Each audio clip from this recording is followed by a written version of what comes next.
Buenas tardes, profesor. Buenas tardes, compañeros. En esta oportunidad realizaremos la exposición de la semana 8 del curso integrador 1 de la Escuela de Ingeniería Industrial, bajo el docente ingeniero Guapaya Frías Luis Martín. Somos el grupo número 2. Los puntos a tratar. Las funciones de empaque y almacenaje, análisis de metodologías del diseño, condiciones de almacenaje de materia prima e insumos, beneficios de un buen almacenaje, tipos de almacenaje y distribución, normas de seguridad en el almacén. Empaque y embalaje, clasificación y funciones. Clasificación de empaques, empaque primario, empaque secundario y empaque terciario. El empaque primario se define como el que está en contacto directo con el producto. Es la unidad primaria de protección de un producto. Empaque secundario es aquel que contiene el envase primario, otorgándole protección o exhibición adicional. Se puede definir como el que está en contacto directo con el envase primario. Empaque terciario unifica, protege y distribuye el producto a lo largo de la cadena logística. Debe resistir operaciones de almacenamiento, transporte y distribución y así evitar daños de manipulación durante la travesía desde el centro de fabricación del producto hasta el consumidor final. Funciones de empaques. La primera función es guardar y proteger. Consiste en proteger el producto. Este empaque debe ser diseñado considerando todos los aspectos técnicos pertinentes para lograr una perfecta conservación, apariencia, frescura y longevidad entre los aspectos del producto. Promoción de los productos. Es algo más que identificar la marca. Es mostrar los ingredientes, especificar las características y señalar instrucciones. Utilizan diseños, colores, formas y materiales para influir en la percepción de los comportamientos de compra de los consumidores. Así, la última función de empaque es facilitar el almacenamiento y el uso. Empaques fáciles de enviar, almacenar y acomodar los anaqueles. Los consumidores buscan a menudo artículos que sean fáciles de manejar, abrir y volver a cerrar. Funciones de los embalajes. Función de localización. Hace referencia a la forma color del empaque que lo hace visible diferenciador entre diferentes marcas determinadas. Función de identificación. Facilita al consumidor reconocer las características del empaque relacionadas con las particularidades del producto. Función de información. Incluye información habitual, como son las legales, prohibiciones, manipulación de uso o mezcla con otros productos, y así datos complementarios. Metodología del diseño. Análisis y metodologías. Etapas que abarcan la metodología. Son tres etapas. La etapa estratégica, la etapa de procesos y el método. La etapa estratégica del diseño se refiere al proceso de planeación general que va a analizar la interacción entre el diseño y el negocio, fusionando los objetivos del negocio con la creatividad, dándole un significado al diseño más allá de lo estético. El proceso. El proceso de diseño viene a ser una serie de transformaciones para que pase un objeto de diseño determinado, a partir de un escenario inicial, hasta que poder alcanzar el diseño, obteniendo características y requerimientos deseados. El método. Los métodos de diseño se consideran generalmente como un modo de trabajo para elaborar un diseño. Es decir, son todos los procedimientos, técnicas, herramientas e instrumentos que van a ayudar a lograr el diseño definido, pero también son las distintas actividades que el diseñador utiliza en el proceso general del diseño. Métodos y diseños como un proceso de tres etapas. Se refiere a la utilidad de los métodos para encarar el diseño como un proceso conformado por etapas. Dichas etapas son las tres esenciales de análisis, síntesis y evaluación. Divergencia. Nos da la idea de ampliación de los límites del diseño y del espacio de investigación para una búsqueda de solución. Es la etapa donde se dedica exclusivamente a la investigación del tema de diseño. Transformación. Se da la elaboración del modelo. Esa es la etapa donde se deben combinarse los juicios de valor con los juicios técnicos que reflejan la realidad política, económica y operacional con un contexto de la situación del diseño. Convergencia. En esta última etapa del diseño es la etapa donde se ha definido el problema, se han definido, identificado las variables y se han planteado los objetivos, siendo el objetivo principal y fundamental el llegar a un solo diseño como mejor alternativa entre los posibles. Condiciones de almacenaje, materia prima, insumos y productos terminados. Condiciones de almacenaje, tenemos la temperatura, la humedad, la iluminación y la contaminación. La temperatura, todas las fibras textiles, poniendo las condiciones de almacenaje, en nuestro caso, que son los textiles, todas las telas, fibras textiles son vulnerables o sensibles a las temperaturas, a las altas temperaturas. Hacen que las telas se descoloren volviéndose un color café. Esto se produce porque hay un rompimiento de cadena en las moléculas del polímero. Ahora, la humedad. Es muy importante mantener una humedad relativa, investigar y saber cuál es la humedad relativa para este tipo de tela. ¿Por qué? Porque si la humedad relativa es menor a la que debe mantenerse en el almacén, las telas pierden, se resecan y estas hacen que pierdan flexibilidad, elasticidad y resistencia a la tensión. Iluminación. Las telas son muy sensibles a la iluminación, pero deben considerarse tres aspectos. El tiempo que está la tela en la exposición de la luz, qué tipo de luz es y la intensidad de la luz. Contaminación. Como su nombre lo dice, debemos evitar que cualquier tipo de material, cualquier tipo de producto, ya sea producto inicial, producto terminado o insumos están en contacto con contaminación. Deben estar alejados de cualquier tipo de agente contaminante, ya sea el polvo, ya sea el moho, o ya sea algo que afecte tanto su apariencia física como sus propiedades internas del producto. Ahora le doy paso a mi compañera para que pueda seguir con la exposición. Voy a hablar sobre los beneficios de un buen almacenaje. Que una empresa posea un almacén sin contar la materia prima significa uno de los costos más elevados que pueda reflejarse en contabilidad. Por ello es importante un almacenaje adecuado, ya que trae consigo una reducción significativa de los costos de almacenamiento. Estos costos son, por función de almacén, los costos por este concepto pueden ser la licencia de funcionamiento o el contrato de alquiler en caso el local no sea de propiedad de la empresa. Los costos del local. Estos costos representan las reparaciones o inversiones que se haga a la infraestructura. Los costos por concepto de energía eléctrica. Estos costos por consumo de energía eléctrica son generados por máquinas que son necesarias para crear un ambiente adecuado que ayudará a la conservación de los materiales dentro del almacén. Los costos por consumo de agua y teléfono. Estos costos son generados por el personal encargado del área de almacén. Los costos por pérdidas y robos. Los beneficios de un almacenamiento adecuado disminuyen significativamente el costo por pérdidas que son generadas por robos, humedad por encima del porcentaje permitido y por niveles de luz contaminantes y otros factores. Los costos por mermas de producto. Un almacenaje adecuado identifica los riesgos, las condiciones adecuadas del producto a almacenar y reduce el porcentaje que pueda generarse de mermas. Otro punto a considerar para lograr los beneficios por un buen almacenaje es satisfacer oportunamente los diferentes requerimientos. Se debe considerar satisfacer correctamente la expedición de productos terminados para su distribución a clientes, así como la recepción de materias primas y su correcto almacenaje. También es importante satisfacer el abastecimiento de los diferentes procesos dentro de la elaboración del producto, así como el almacenaje de los subprocesos que pueda tener el producto donde se ve involucrado la actividad de almacenar. Mejor gestión de pedidos. Los beneficios de una correcta gestión del almacén se ven reflejados en la competitividad de la empresa. Se define la competitividad de esta en función a la satisfacción en mayor proporción al cliente, viéndose reflejada en las ventas que genera. Los beneficios por la correcta clasificación e identificación de los materiales. Una correcta clasificación de materia prima, producto intermedio y producto terminado ayuda a optimizar la utilización del espacio que proporciona el almacén, sacando al máximo provecho y rendimiento a las funciones de esta área. Por ello, una correcta clasificación trae consigo una rápida identificación de lo que el operario está buscando para continuar con el proceso de elaboración de productos. Tipos de almacén. La clasificación de los tipos de almacén se realiza según el régimen jurídico, según su estructura, según el sistema logístico, según el grado de automatización y según la mercancía almacenada. En estas clasificaciones mencionadas se encuentran distribuidas los diferentes almacenes que forman parte de un sistema de producción. La clasificación según la naturaleza de la mercancía almacenada. Al mencionar este tipo de almacén, podemos encontrar los almacenes de materia prima, que son aquellas que almacenan las materias primas que posteriormente se utilizarán en la cadena de producción. También encontramos los almacenes de material de repuestos. En ellas se almacenan las piezas y complementos que forman parte de un proceso, de un producto final. También encontramos los almacenes de productos terminados. En ellas se almacena el artículo, producto final, obtenido de la cadena de producción.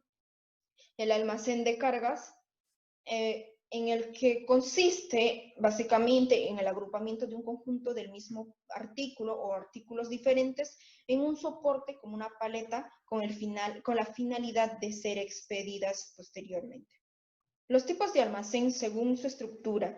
Estos tipos de almacén se clasifican en dos tipos: almacenes a cielo abierto y almacenes cubiertos. En el caso de los almacenes a cielo abierto, se puede decir que son aquellas que no requieren ninguna estructura para la protección de la mercancía, solo es necesario delimitar la superficie destinada del almacén. Este tipo de almacenes son ideales para mercancías de gran volumen y peso, ya que no no se ven afectadas por factores de riesgo, como las condiciones climáticas o en algunos casos como los robos o saqueos.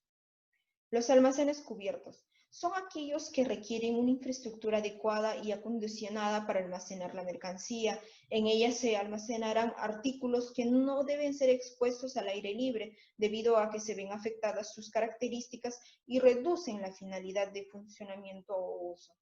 Los almacenes según el régimen jurídico. Dentro de este tipo de almacenes los podemos clasificar en dos, como son los almacenes en propiedad y los almacenes en alquiler. Los almacenes en propiedad son aquellos almacenes cuyos edificios e instalaciones pertenecen a la empresa titular. Los almacenes en alquiler las hay de titularidad pública y titularidad privada. Lo que es la titularidad pública son de propiedad de la administración y la de titularidad privada son de la empresa o particulares. Los tipos de almacén según el sistema logístico. Estos tipos de almacén se clasifican en almacenes centrales.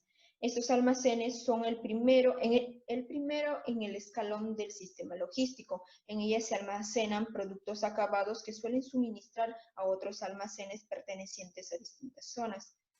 También encontramos los almacenes de zona. En ellas se consideran las regionales o locales. Las regionales se suministran del almacén central y desde ellos se sirven las mercancías a los detallistas o almacenes locales más pequeños, también denominados depósitos. Los almacenes de tránsito. Se utilizan cuando el trayecto es largo y hay que transportar grandes cantidades de mercancía. De esta forma, se evita que los costes de transporte resulten muy elevados. Siguiendo con la exposición, seguiremos con los tipos de almacenes. Tenemos, según la automatización, almacenes convencionales. Son aquellos cuya mecanización se reduce a los medios de transporte interno habituales. La intervención personal de almacén es importante. Almacenes automatizados se caracterizan porque la mayoría de las actividades que se realizan en el almacén no requieren la presencia de personas, medios de transporte totalmente automatizados. Luego tenemos la distribución de almacén. Tenemos tres distribuciones. La primera es distribución en forma de U. Como se aprecia en la imagen, el producto ingresa por uno de los lados del almacén hacia el almacenamiento. Pasa al área de preparación de pedidos, la zona de picking, y sale por una puerta ubicada al costado de la puerta de acceso. Las ventajas es que facilita el cross-docking, el mejor uso del espacio de los muelles. La recepción y la expedición pueden compartir las puertas de los muelles. Permite una mayor flexibilidad en la carga y descarga de los vehículos. Luego tenemos la distribución en forma lineal. Como se aprecia en la imagen, la mercancía sigue una ruta sin regresar a la parte frontal del almacén, teniendo como resultado una menor flexibilidad, dada la falta de acceso inmediato a los puntos de entrada y salida de mercancías. La ventaja es que este tipo de disposición se usa cuando las dimensiones físicas de los ítems son pequeñas y uniformes, computadoras, tabletas, y existe un acceso en concordancia con la vía de transporte. Luego tenemos la distribución en forma de T. Este tipo de diseño es una modificación realizada al diseño en U. Lo que lo diferencia principalmente es que los muelles están debidamente separados y esto permite utilizarlos independientemente. La ventaja es que es aplicable para instalaciones con vías laterales de acceso y bodega cuyo alto sea mayor que su ancho.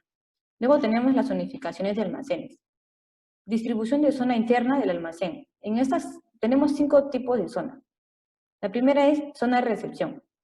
Es en esta área donde una persona se encarga de la revisión de control de calidad, de clasificar los productos y principalmente de la documentación de la carga que llega al almacén. Aquí se descarga el camión y registra los productos recibidos. Se codifica para realimentar los datos en la sección de control. Se inspecciona cuantitativa y cualitativamente los productos recibidos para determinar si el producto cumple o no con las condiciones negociadas. Distribuir los productos para su almacenamiento u otros que lo requieran. Antes de que la mercancía sea transportada en medios de acarreo y clasificada en los estantes, se les debe colocar la protección necesaria. Los medios de transporte más usuales en esta zona de recepción son el montacargas eléctrico, la carretilla neumático manual, tarimas de madera, contenedores de madera, carros especiales, transporte de rodillos. Luego tenemos la zona de almacenamiento. Consiste en todas las operaciones que se hacen para llevar la mercancía a su posición de almacenamiento y desde este lugar hasta los muelles de carga. La designación de este lugar se conoce también como sistema de ubicación. Espacio para cada grupo de materiales con características similares. Su disposición debe facilitar el control de los materiales. Recomendable implementar una mayor colocación de estantes o tarimas si el espacio es muy limitado. Se utiliza un sistema de codificación. Zona de preparación de pedidos. En esta zona se integra el picking en estanterías y manual y también está destinada a la recuperación de los productos de sus lugares de almacenamiento y a su preparación para trasladarlos o transportarlos adecuadamente. Esta zona puede ser de dos tipos, picking mecánico o manual. El picking mecánico se hace con carretillas recoge pedidos o máquinas elevadoras. Se presenta la ventaja de alcanzar mayor altura y se puede preparar pedidos prácticamente en toda la estantería. El picking manual es cuando las mercancías están a una altura media o baja y el operador se desplaza de un lugar a otro con medios mecánicos como transpalets para facilitar el traslado. La zona de embalaje y o despacho. Una vez recogida la mercancía de su posición de almacenamiento, se procede a empacar o a embalar de acuerdo con los requerimientos del pedido. Las características de la zona de embalaje es que el área física destinada a la entrega de materiales solicitantes. Es necesario que la cantidad y calidad sean revisados antes de la entrega. Se prepara documento de salida incluyendo facturas, etiqueta como dirección de entrega, entre otros, y establece políticas para ubicar las unidades de carga en camiones en la zona de carga. Las estanterías convencionales fijas. Sus ventajas es la fácil localización de los productos. Nos permite almacenar mucha variedad de tipos de unidades de carga, se puede ampliar fácilmente y permite acceder a todas las referencias almacenadas y a diferencia de sus alternativas. Las desventajas es que no aprovecha suficientemente el espacio, pues requiere muchos pasillos. Las estanterías móviles es un sistema compuesto por estanterías convencionales, las cuales se colocan una junto a la otra, dejando un solo pasillo para acceder a ellas. Esta estantería está montada sobre raíles que permiten su desplazamiento lateral en forma manual o motorizada, dejando un pasillo libre para acceder a todas ellas. Las ventajas es su buena utilización del volumen del almacén al eliminarse pasillos. Es la única que permite acceder directamente a toda la mercancía. Y sus desventajas es que requiere una elección elevada y su funcionamiento es lento, pues para acceder a las mercancías normalmente se habrá que desplazar las estanterías. La codificación de las mercancías. Para identificar los distintos tipos de productos con los que se trabajan y facilitar la administración, se emplean distintos sistemas de codificación. Las características del sistema de codificación es que debe ser fácil de teclear. Cada código debe ser único para cada referencia. El sistema de codificación debe guardar relación con el producto que identifica y debe incluir un único dígito de código. Entre la codificación de las mercancías tenemos tres principales, que es el prefijo EAN, en el cual los primeros dígitos se corresponden al organismo codificador en España, que es la Asociación Española de Codificación Comercial, y corresponde al prefijo 84. El código creador del producto, este es asignado por la Asociación Española de Codificación Comercial, aquellas empresas que coloquen el producto en el mercado y que controlan el proceso de etiquetado. Este código se asigna de forma unívoca, es decir, cada código corresponde a una sola empresa y cada empresa tiene un solo código.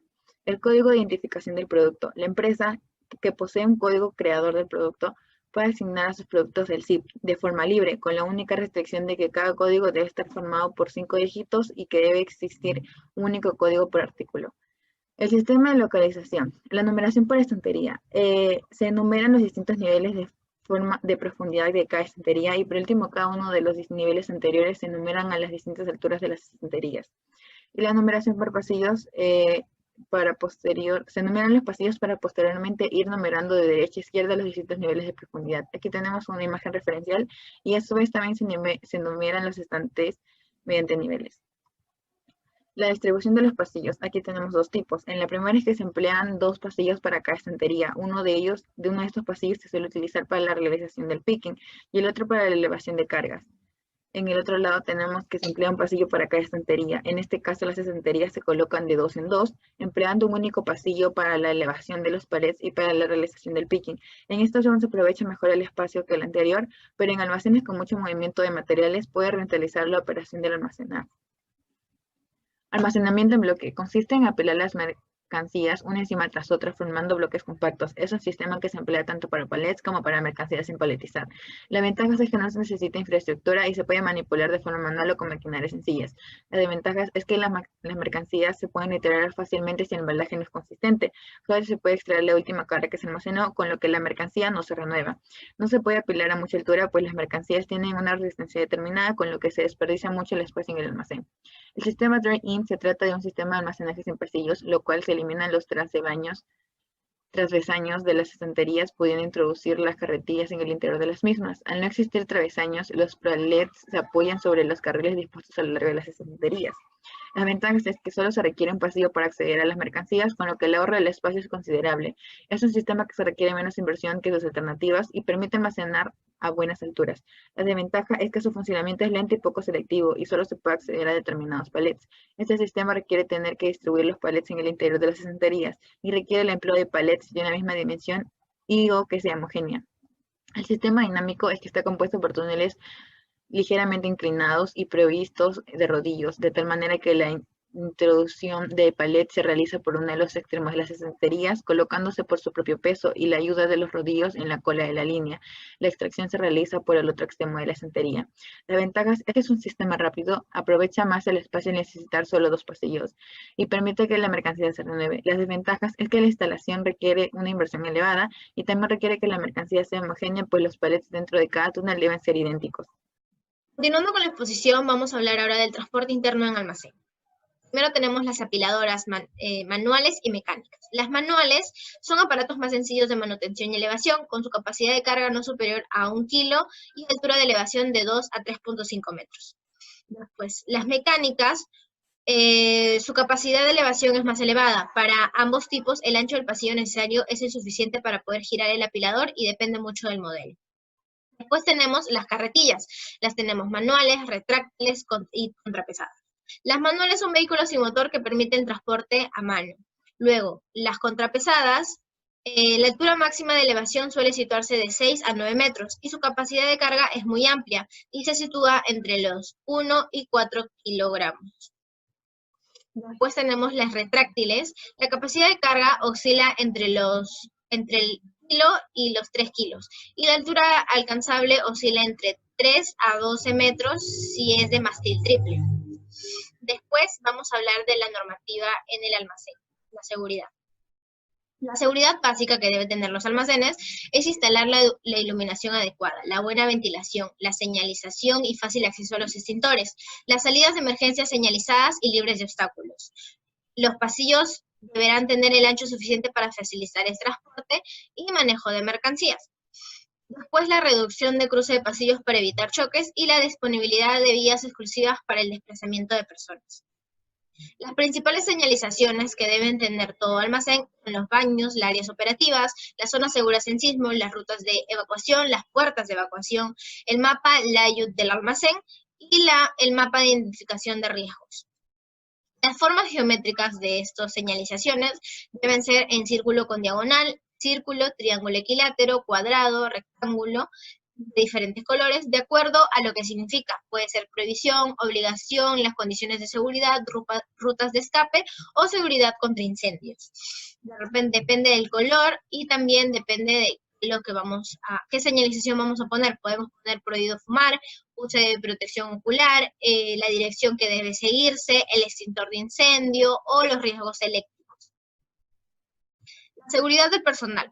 El personal es necesario tener en cuenta en su lugar de trabajo que debe controlarse la instalación eléctrica, cumpla con las condiciones de seguridad pertinentes y revisarla y darle un mantenimiento seguido. Luego, procurar que las tareas que se realicen sean en un lugar apartado del resto de las actividades del taller que disponga de ventilación y refrigeración. Después de ello, disponer de una información sobre los riesgos relacionados con cada tarea y el lugar de trabajo, así como medida para evitarlos. Las normativas de carga en almacén es de acuerdo a las normativas de riesgos laborales. Se puede decir que un hombre no puede trasladar una carga de más de 25 kilos en un recorrido de 30 metros, mientras que la mujer no debe pasarse de los 15 kilogramos. Pues todos los trabajadores deben utilizar de forma obligatoria y en función a su puesto de trabajo diferentes elementos de protección personal, cascos, guantes, protectores, para oídos, los lentes de seguridad y etc. Luego tenemos la prevención de riesgos laborales. Según la Organización Mundial de la Salud, la OMS, distingue 3 niveles de prevención de riesgos. Hay 3 etapas: la prevención primaria, la prevención secundaria y la prevención terciaria. La primaria está orientada a eliminar los riesgos o daños mediante un control eficaz de los riesgos en origen cuando no es posible su eliminación. La secundaria se da cuando se ha manifestado un proceso de alteración de salud, aunque no se haya presentado de manera clara. Las medidas de prevención pasan a vigilar la salud y llevar a cabo un tratamiento eficaz. Y la terciaria se aplicará cuando se produce una alteración patológica de la salud o durante la convalecencia de la enfermedad. Se debe investigar las causas que se han producido el daño para evitar que se vuelva a repetir. Después tenemos nuestras referencias y con eso muchas gracias, acabó la exposición.